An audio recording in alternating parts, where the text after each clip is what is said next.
I had to stop and get a drink of water. It was parched. Anyways, you can see there's still ice over there on the other side of the lake. I want to get into a spot up there, and looks like I might be able to do that. I'm pretty sure that ice is pretty slushy anyways. I'm blowing now. This is what they call 8 kilometers an hour wind for today. That's what they predicted. They're never right. Winds are about 15 kilometers right now. So,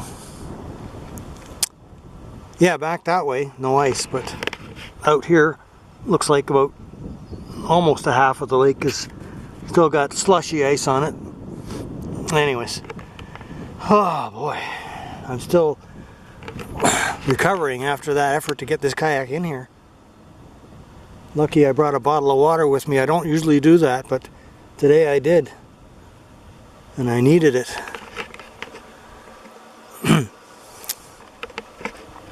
Ah, it's nice in here though, eh? I hear the logging crews are working over there. They were working in here last year too. I thought they finished up last year, but I guess not. They're still in there now. But they're not allowed to cut within a certain distance of lakes. I don't know how far it is, but they have to leave all the trees standing around the lakes. And sound travels a long ways out here in the bush too. He could be a kilometer away, I don't know. But I can hear the saw running, cutting down the trees. And he'll be coming out that road that I came in on, but I parked my truck well out of the way. I'm used to that now because the logging trucks do use these roads. In fact, they're logging roads, so that's the way we can get into a lot of these places, because the logging companies, they cut roads in to take the trees, and then everybody can get into the bush. Otherwise, it's I can't understate how difficult this country is. It's absolutely horrendous trying to get through the bush. Even the short distance that I came with the kayak, you know, the kayak's not that bad to carry, but when you're coming through unbelievably rugged bush with, you know, branches poking you in the eye and everything trying to trip you on the way in, it ain't easy. Even if you're walking without it carrying anything, but when you're carrying a kayak, man, it's a lot of work. And that's why hardly anybody does it. And that's why hardly anybody comes into this lake. Because the only way to get into this lake is to go through the bush.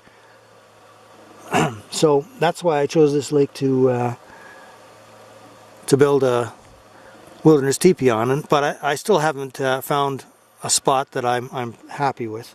I'm very picky about where I build these wilderness teepees, because I don't want to put all that effort into it and then I come back the next time and I find that someone's been there, someone found it.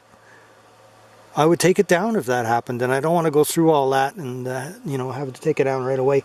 So I'm very picky about where I'm going to build these wilderness teepees. And yesterday I went to another place, another wilderness lake, and I did some really serious hiking around that lake. Boy, I tell you, I hiked up to 1,400 feet. I went up to a plateau, 1,400 feet, because I thought that I saw a nice place to put a wilderness teepee up on that plateau. From the map I saw it. And so once I got up there, I saw that I couldn't see the lake from up there, and that's a deal breaker for me. If I can't see the lake from my wilderness teepee, then I won't build one.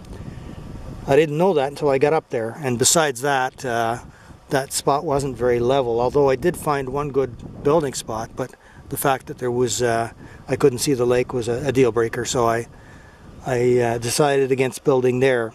I do have another spot there that I'm considering building, but it's not secure enough.